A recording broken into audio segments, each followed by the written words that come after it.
은혜의 빗줄기 오늘 이 밤에 이 땅에 가득 내리게 될 줄로 믿습니다. 자, 오늘 보실 말씀은 누가복음 6장으로 갑니다. 누가복음 6장 18절과 19절로 가죠. 자, 누가복음 6장 18절과 19절 신약성경 98쪽쯤에 있습니다. 자, 더러운 귀신에게 이렇게 가죠. 시작. 더러운 귀신에게 고난받는 자들도 고침을 받은지라 온 무리가 예수를 만지려고 힘쓰니 이는 능력이 예수께로부터 나와서 모든 사람을 낫게 함이로라. 자, 능력의 근원은 우리 예수님이십니다. 예수님으로부터 능력이 나오는 거지 나 자신에게서는 능력이 나오지 않죠. 그래서 우리가 늘 능력의 근원이 되시는 우리 예수님께 딱 이렇게 붙어 있으려고 하는 거예요. 사도 바울도 말씀하기를 내게 능력 주시는 자 안에서 내가 모든 것을 할 수 있다 말씀했죠. 그러니까 사도 바울이 훌륭한 분이지만 자기의 개인적 자질로 그 모든 어려움을 뚫고 간 게 아니었던 거예요. 능력 주신 분이 계셔서 내가 그렇게 할 수 있었고 앞으로도 그렇게 할 거다. 그렇게 말을 한 거거든요.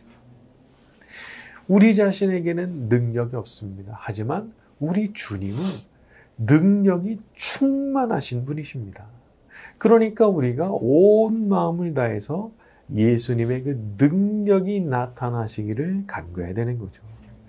그러니까 그게 영적인 문제든 뭐 건강의 문제든 뭐 관계의 문제든 사업의 문제든 직장의 문제든 주님께서 능력을 현장에 베푸실 때에 그때 모든 문제가 풀리게 될 줄로 믿습니다. 자, 그런데 우리 예수님의 능력이 전달될 때요, 어떤 사람에게 전달되느냐?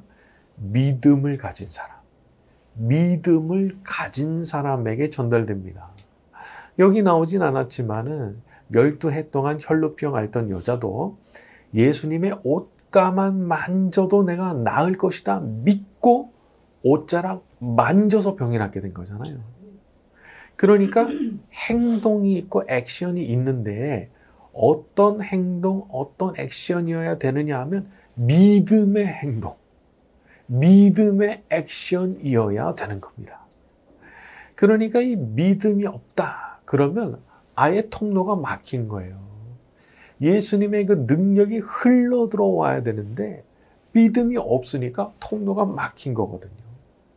하지만 반대로 믿음을 딱 가지고 있다.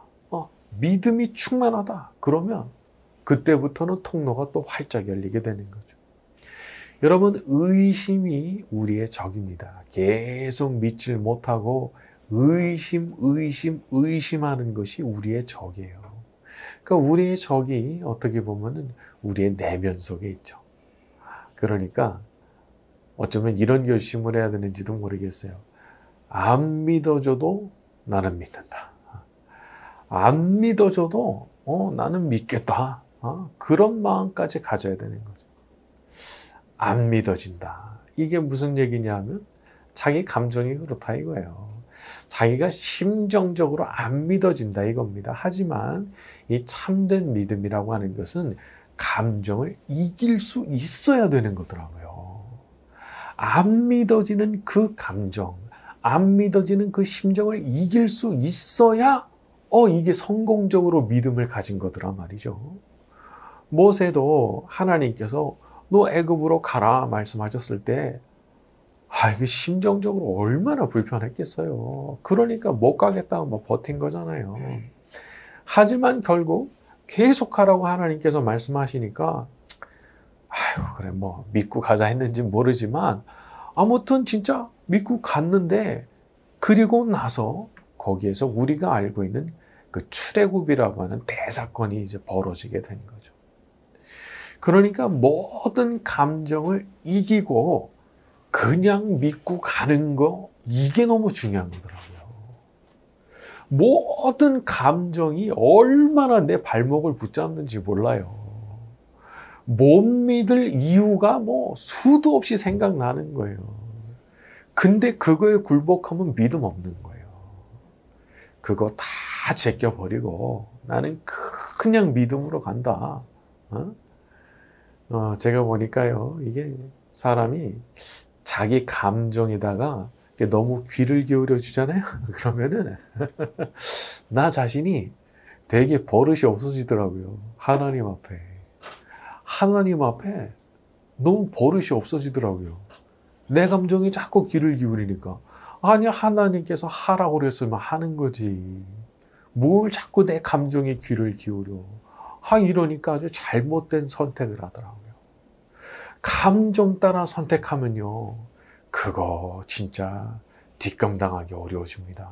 특히 하나님께서 명백하게 너 이렇게 해야 돼? 라고 말씀하셨는데, 내가 심정적으로 너무 불편해가지고 나 그거 못한다고 하면요, 그러면 그 뒷감당은 자기가 다 해야 돼요.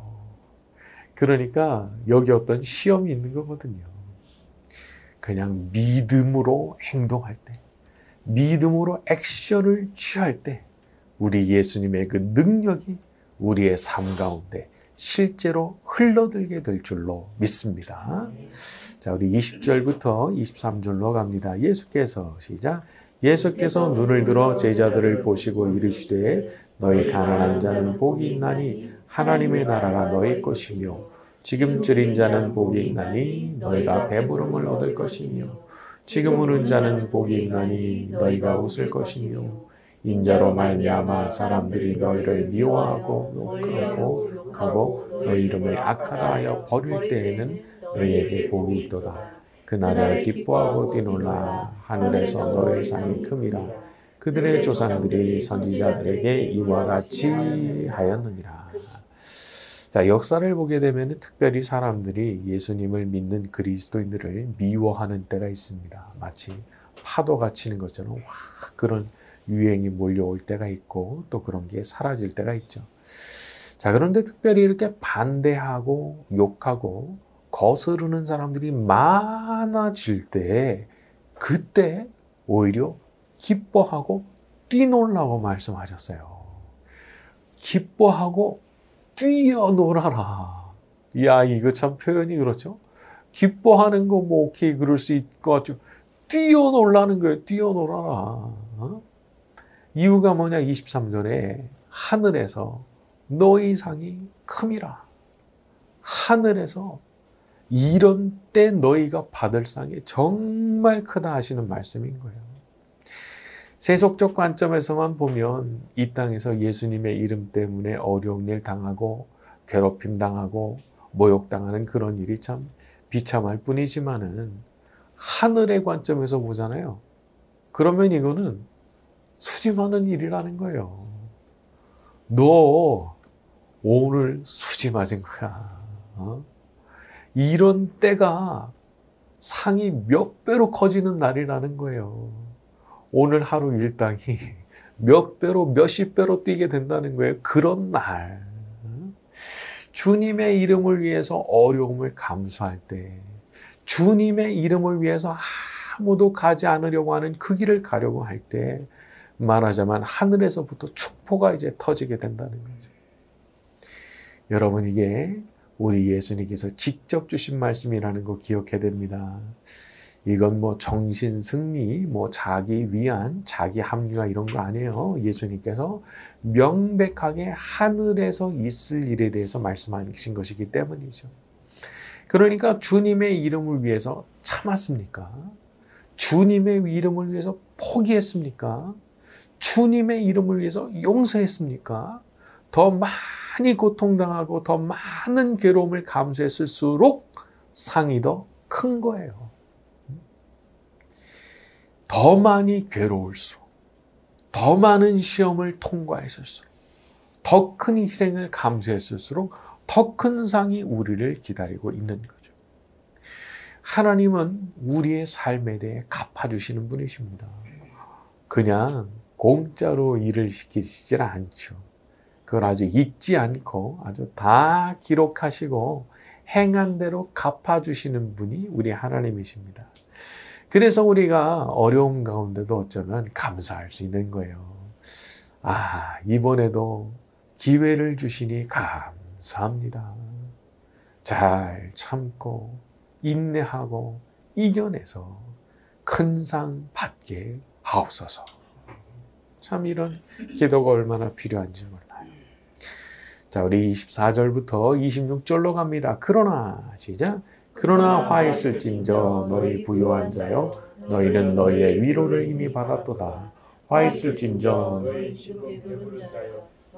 주리르로다. 화 있을진저 너희 지금 웃는 자여 너희가 애통하며 울리로다. 모든 사람이 너희를 칭찬하면 화가 있도다.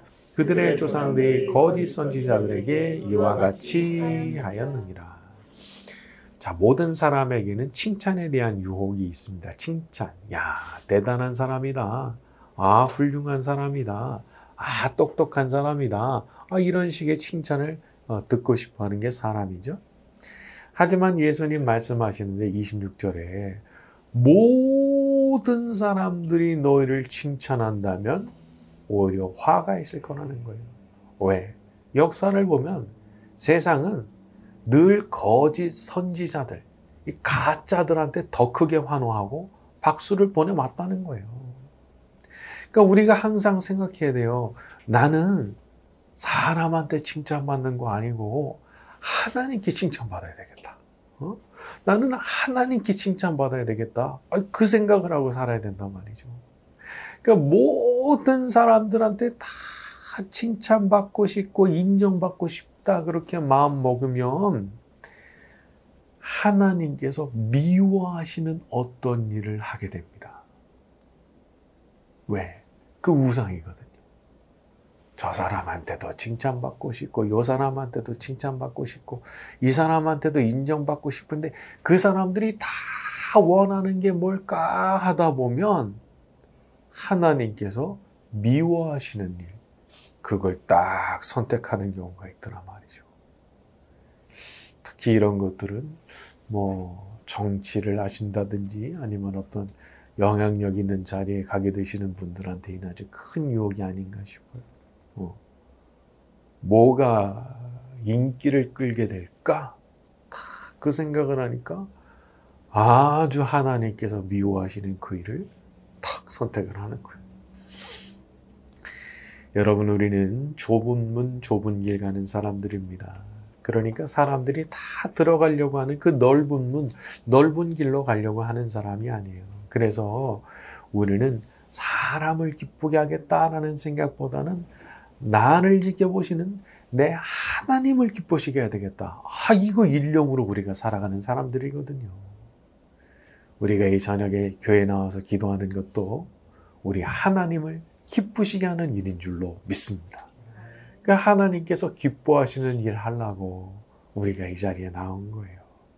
하나님께서 하나님을 기쁘시게 하는 사람 다 기억하시고 사람에게 받는 칭찬이나 인정보다도 훨씬 뛰어난 축복으로 갚아주실 줄 믿습니다.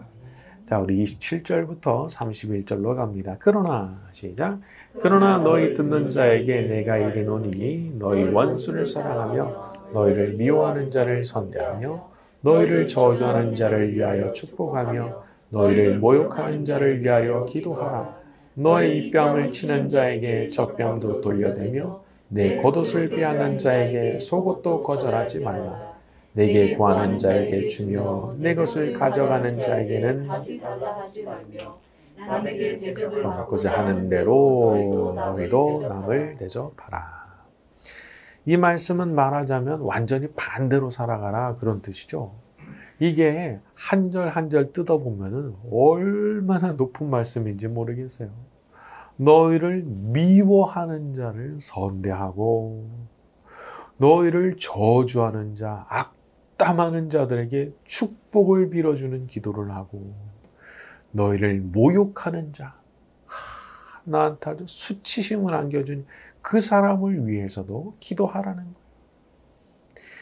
여러분, 이거는 하나님의 영을 선물로 받은 그리스도인들에게나 주시는 명령이에요. 그리스도인들. 왜냐하면 하나님의 성령께서 강력하게 그 마음속에 역사하시지 않으면 이게 불가능하거든요. 우리가 기도하는 것도 같은 이유입니다. 내 힘으로 안 되거든요. 나의 감정과 완전히 반대되는 일을 하면서 어떻게 살겠습니까? 하지만 우리한테 명하시는 바가 그거라고 하면은 나는 해야 되는데 할 능력이 없으니까 우리가 이렇게 엎드리고 간절히 기도하는 거죠. 우리가 다 알듯이 이런 말씀 지키며 산다고 하는 거 너무너무 어려운 거예요. 그래서 기도를 시작해도 기도가 잘 안 됩니다. 이런 종류의 기도는. 너무 생각이 많아지고 마음이 괴롭고 눈물도 쏟아지고 몸부림치고 막 엉엉 울기도 하고 그래야 되더라고요. 이런 기도라는 게. 그런데 바로 그 모습. 안 돼도 안 되는데도 어떻게 해서든지 하나님 말씀대로 살아보려고 막 몸부림치면서 기도하는 그 모습, 그 모습을 우리 하나님께서 너무 귀하게 보시더란 말이죠. 과정이 중요한 거예요. 과정이. 끝끝내 그거 뭐 잘 안 될 수도 있어요. 근데 얼마나 몸부림쳤냐. 얼마나 하나님 앞에 눈물 흘리면서 기도했냐. 그걸 하나님 귀하게 보시거든요. 그리고 하나님께서 그걸 인정해 주시는 날 옵니다. 하나님께서 인정해 주시는 날이 와요. 다윗도 생각해 보세요. 사울이 얼마나 미웠겠어요. 얼마나 죽여버리고 싶겠어요. 사실 자기 마음속에. 그런데 그렇게 하지 않죠. 하나님께서 갚아주시는 날이 오는 거예요. 갚아주시는 날. 사람은 그거 못 갚아줄 수 있어요. 근데 하나님은 능히 갚아주시는 거예요. 시편 23편에 제가 참 좋아하는 그 구절인데 원수의 목전에서 상을 차려주시고 나 망하기 바라는 원수가 저기서 보고 있는데 잔치상 쫙 차려주시는 거예요. 내 앞에. 이런 게 진짜 승리죠. 이런 게 진짜 승리죠. 그러니까 우리는 이런 거 바라보고 살아가는 사람들인 거예요. 이게 진짜 믿음이니까 말이죠. 자, 우리 32절부터 36절로 갑니다. 너희가 만일, 시작. 너희가 만일 너희를 사랑하는 자만을 사랑하면 칭찬받을 것이 무엇이냐? 죄인들도 사랑하는 자는 사랑하느니라. 너희가 만일 선대하는 자만 선대하면 칭찬받을 것이 무엇이냐? 죄인들도 이렇게 하느니라. 너희가 받기를 바라고 사람에게 구워주면 칭찬받을 것이 무엇이냐? 죄인들도 그만큼 받고자 하여 죄인에게 구워주느니라. 오직 너희는 원수를 사랑하고 선대하며 아무것도 바라지 말고 구워주라. 그러면 너희 상이 클 것이요 또 지극히 높으신 이의 아들이 되리니 그는 은혜를 모르는 자와 악한 자에게도 인자하시니라. 너희 아버지의 자비로우심과 같이 너희도 되라.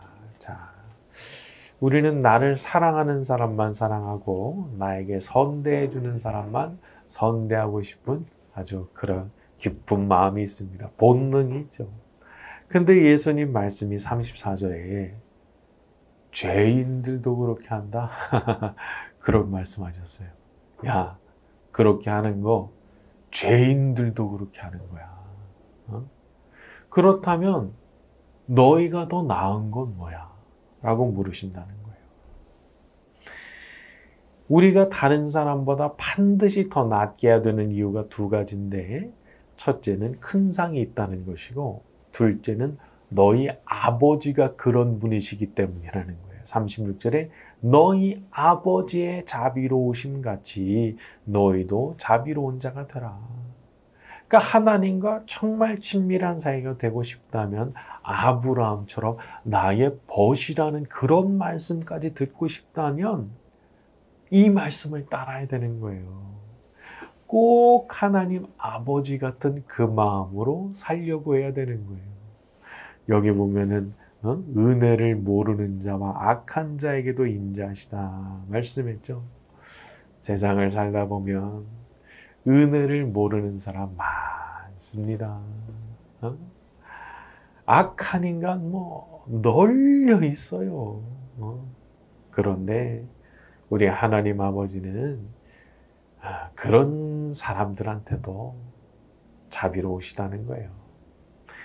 우리는 은혜를 모르는 인간 아주 싫어합니다. 아니, 내가 해준 건 다 잊어버리고 말이야. 근데 사람이 그래요. 내가 해준 건 다 기억하거든요. 근데 내가 받은 거는 또 기억을 잘 못해요. 모든 사람이 다 그래요. 자, 이 시점까지 우리가 생각하면 우리가 어떤 여지가 생겨나는 거예요. 내가 그렇다면 저 사람도 그럴 수 있겠지. 나도 내가 받은 거 잘 잊어버리잖아요. 저 사람도 그럴 수 있지. 그렇게 생각해 주는 거예요. 여러분, 이런 마음을 가진 사람을 하나님께서 가까이 하시지 않겠어요?